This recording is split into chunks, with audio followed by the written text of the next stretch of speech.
The Power of Agile, hosted by Nagarro. Welcome to the Power of Agile, the podcast that unleashes the true potential of Agile methodologies. Are you tired of the same old stagnant practices holding your business back? And more importantly, would you like to level up your team's performance?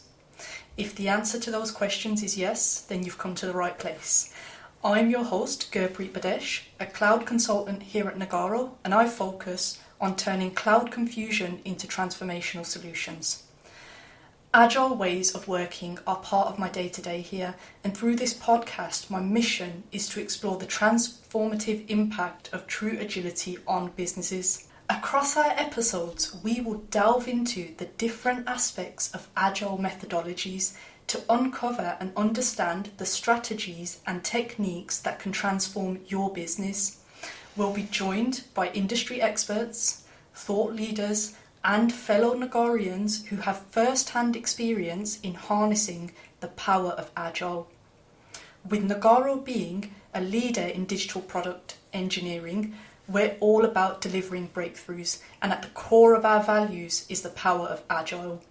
We believe that true agility is the key to success in today's fast-paced and ever-evolving world. The topic to kickstart this podcast is a hot one, with ChatGPT being at the heart of it. With my first guest, Katrin Heiderer, a technical Agile coach here at Nagarro, we want to get to the bottom of how large language models can influence the role of an Agile coach or even make it obsolete. Hi, Katrin. Hello, Gurpreet. Thank you for having me today. I'm really excited to be here.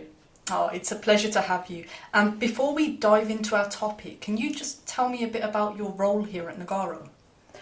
Yes, of course. So I'm a technical Agile coach at Nagarro for about 1.5 years now. Mm-hmm.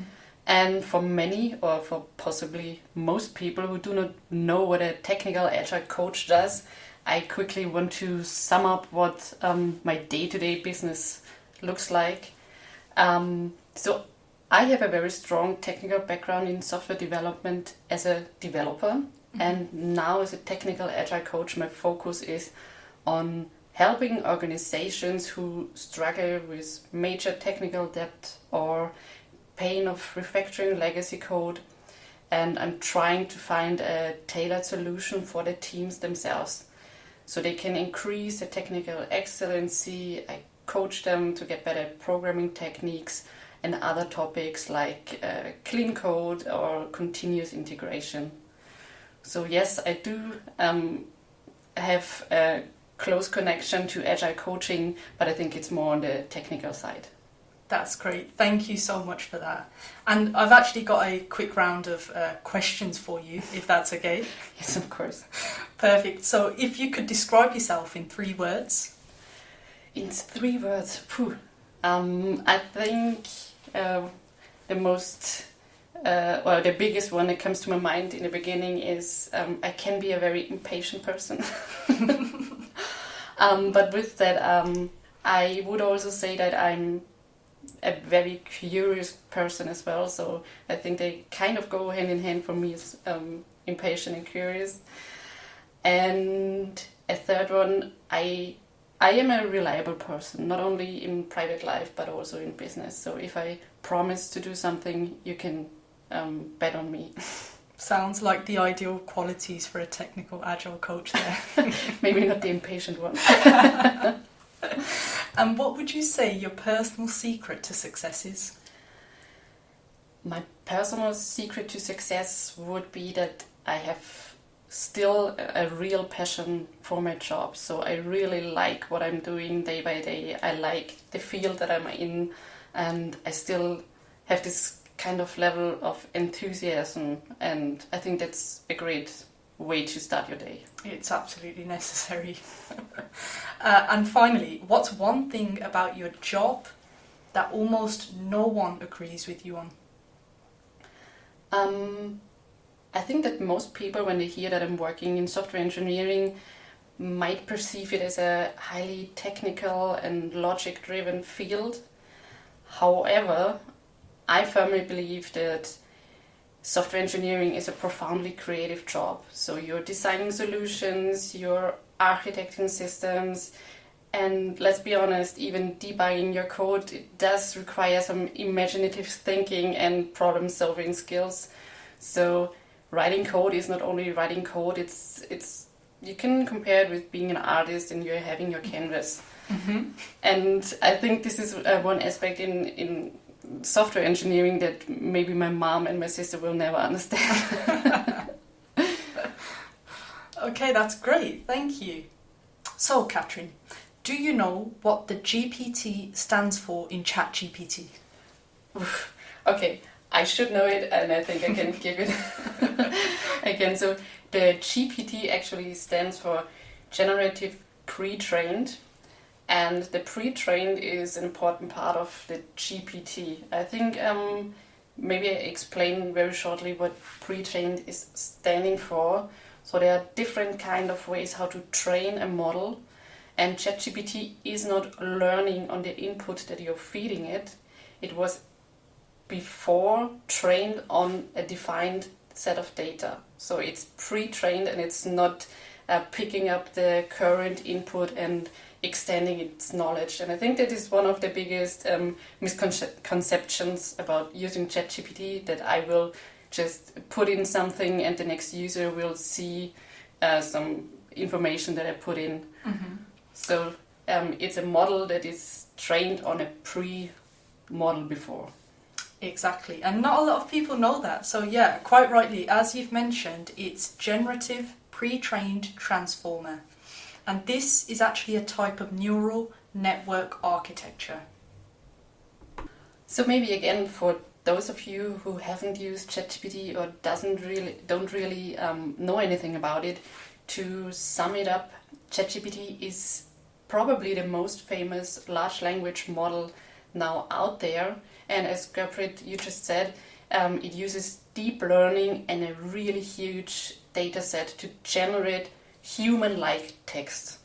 So the strength of using ChatGPT is basically it can answer questions, it can generate content, simulate conversations, and it's really great in understanding human language and also dealing with human language. And whilst we're on the topic of human language, did you know that ChatGPT was fed 570 gigabytes of textual data to gain an understanding? Oh wow, no, I didn't know that, but Yeah. This needs to be a really huge server base where you can host so many data. Exactly. And the volume of data is actually equivalent to over 1.3 million books, which just goes to show how much information has gone into that. I mean, this is a huge topic at the moment. ChatGPT was used by more than 1 million users within 5 days of its release, and it became an instant hit. So just to put that into context for you, it took Facebook around 2 months to achieve this, Spotify around 5 months, and Netflix took 3.5 years. So if we fast forward to June 2023, ChatGPT had around 180 million users, and the total daily queries come up to about 10 million on this. It's crazy if you think about it, how many people are actually using it. And this is also based on, again, the strengths that this tool has. So it's so easy to use because you can basically just write your questions in plain text and it will give you the answer. So the limitations or the burden of how to use this tool is very, very small. Exactly. With that in mind, let's dive right into our topic of AI and Agile coaching today. Katrin, how do you perceive the role of AI and chatbot technology in the field of Agile coaching?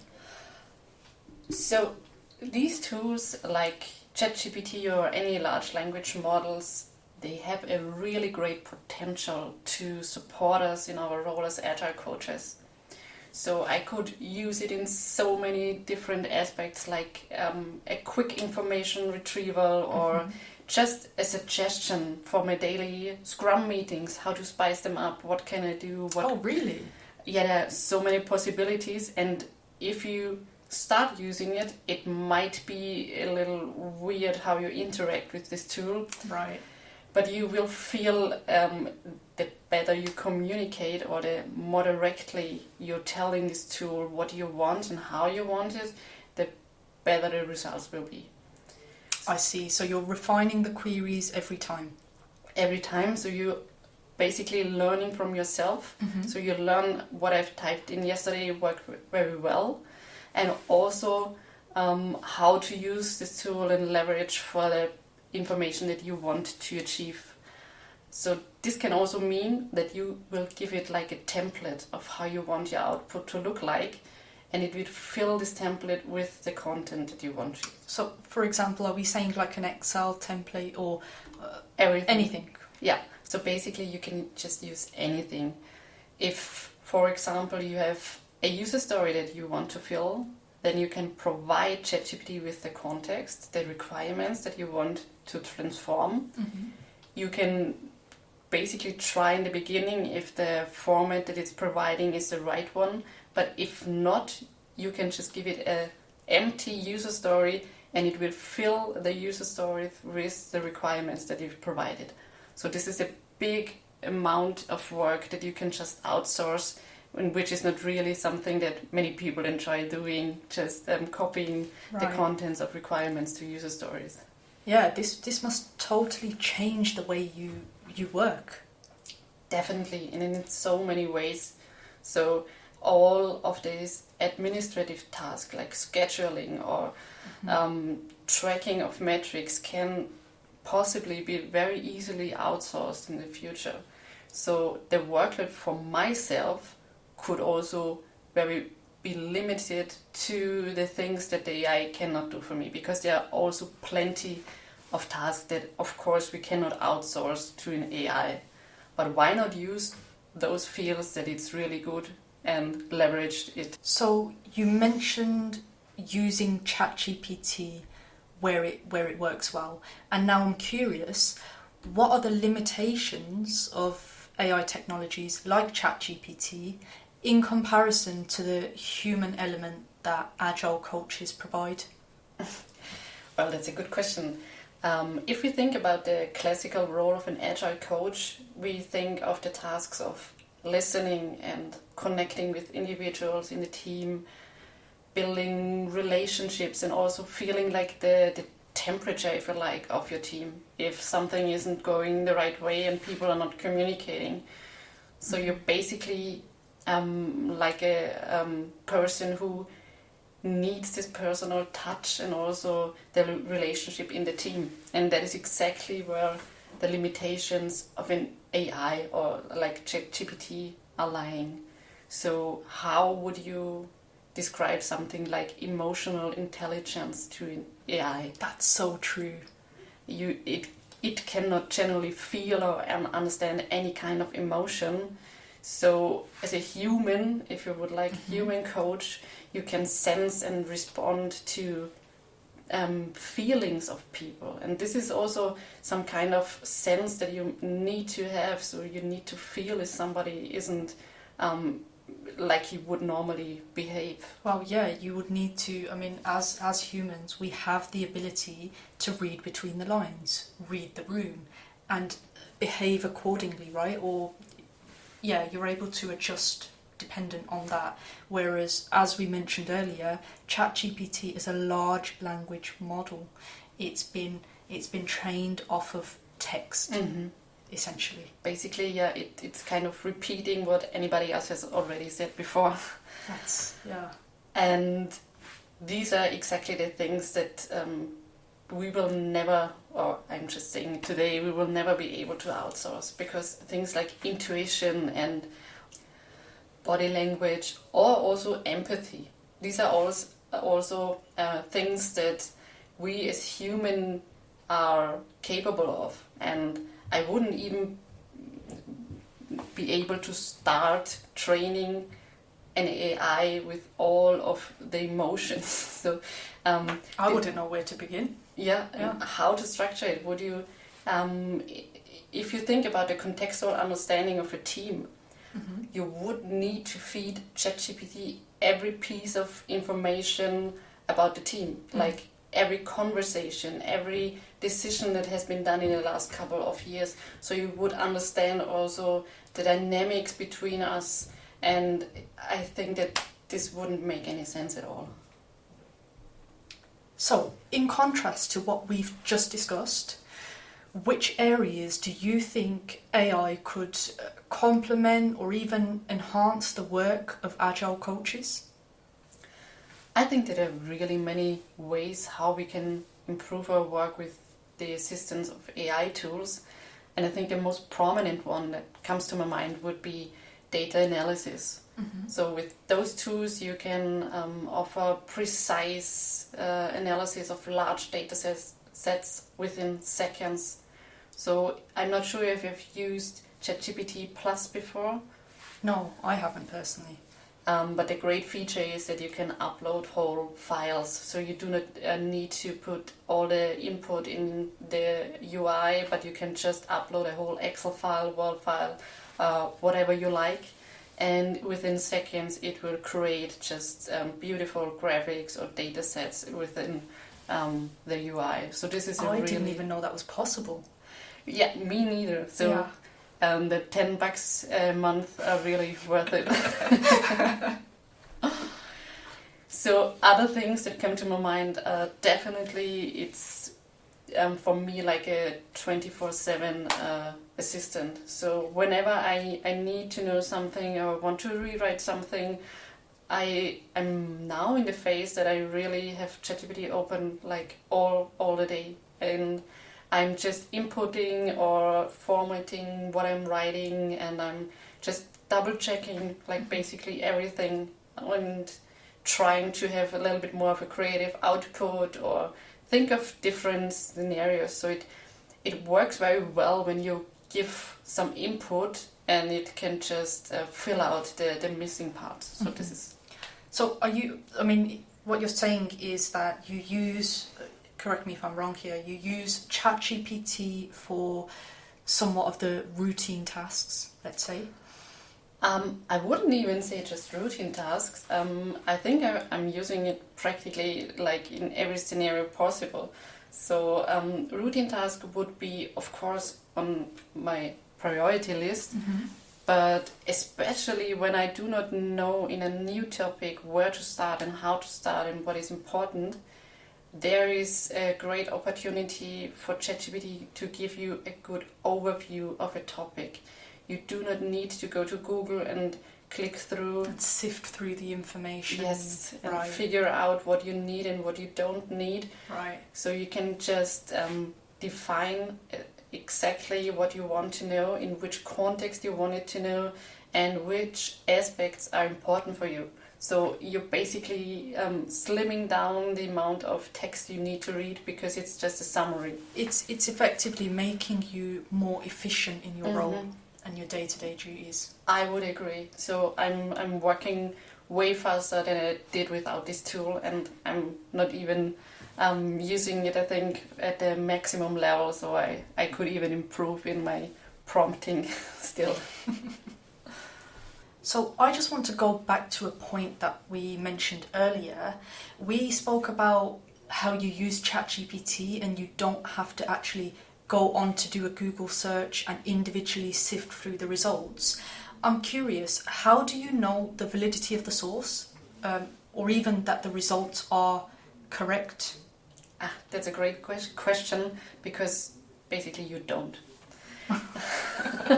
No, I do not want to make it like this black and white, but if you're using a large language model, you need to be aware of the fact that it's not tested or it's not proved to be right. So anybody who has used ChatGPT before knows that it's very quick to apologize and correcting its answer when you go back and tell it that it's wrong. So we are not using ChatGPT as an encyclopedia or something where I really need to trust the results. Because we cannot at this point say that the output is correct. Because we also don't know where it's coming from, right? You could say, was it through an article that was published, or is it via a forum or a discussion board? Exactly. Because you mentioned forum, it has been trained on a huge amount of different forums. So if you look at Reddit or Stack Overflow, which are basically technical forums, there are just people asking questions and giving answers. Yeah, there's an element of bias to this. Yes, and if the person didn't know better, then ChatGPT will provide you with the exact answer and giving you the impression that this is something that has to be true. And I learned this very early when using ChatGPT, when I tried to write a scientific article, and it was, of course, very important to me to have all the sources and everything that I can include it and also research it for my own.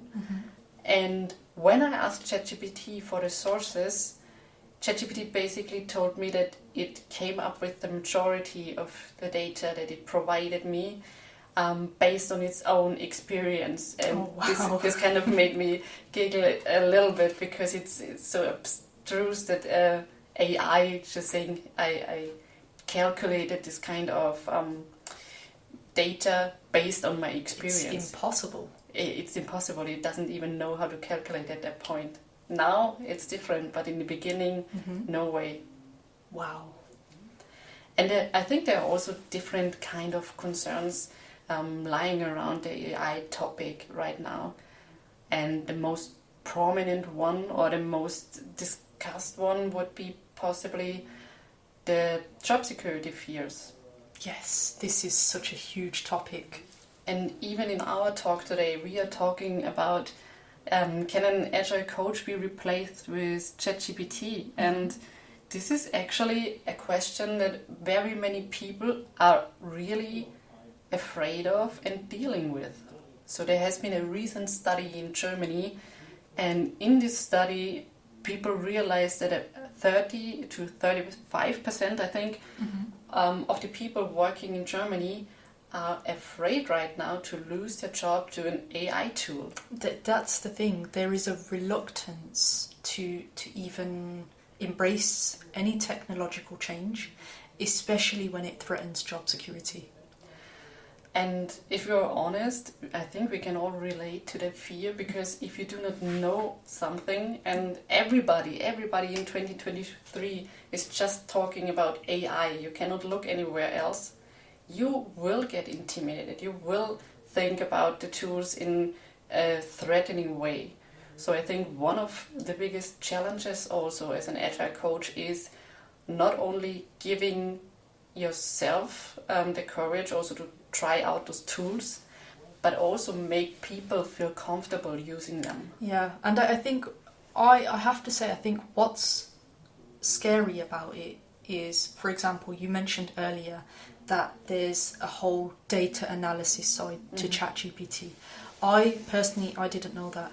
And if you think about some of the data analysts out there, or some of the people that prepare the data, I can understand why they may feel a bit threatened, because the pace at which this is changing is rapid. It's rapid. Yeah, you summed this up perfectly, because the information that we see today is outdated tomorrow, right now. Yeah. So it's just, I'm trying to keep up with it, and I'm focusing on the topic and investing time, and still I feel like I'm never... You're behind. I'm always behind. Yeah. I'm always feeling like I'm missing out on the most recent tool or technology. So I cannot imagine people, first of all, not working in IT and having the connections maybe to it, but especially people who just do not have the time or of the day, the new topics to this. Yeah. Nevertheless, I think the human element is always important, and there is only so much that ChatGPT can do. So it's important to embrace new technologies and see how they can supplement or add in any role. I must say, it's been a pleasure speaking with you, Katrin, and it's been extremely informative. And on that note, thank you, Katrin, for sharing your valuable insights into the qualities that Agile coaches bring, along with the different scenarios where ChatGPT might actually prove to be a useful support tool.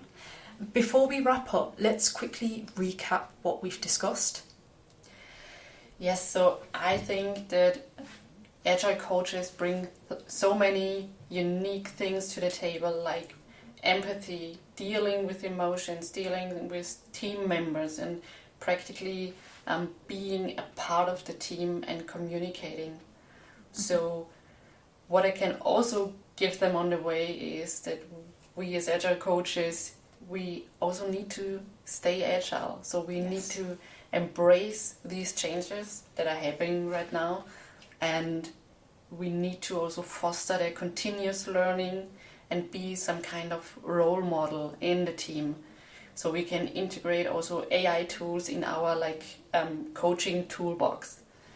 And I think by integrating these practices and the mindset, Agile coaches can not only remain relevant, but we can elevate our role and we can harness the best of both human intuition, but also like the AI-driven insight to offer value to teams and organizations. So these two parts stay together. I completely agree, Katrin. And just on my part, I also have a few key takeaways. The first being is to perceive ChatGPT as a way to increase efficiency. It could potentially be used to complete any routine tasks, so see it as a tool which would complement your role, regardless of what industry you're in. And finally is to please check the source. That's a very good advice. Thank you once again, Katrin, for joining us on the Power of Agile. And to our listeners, thank you for tuning in. Stay tuned for our next episode. And if you need any further information, please visit go.nagarro.com/AQC.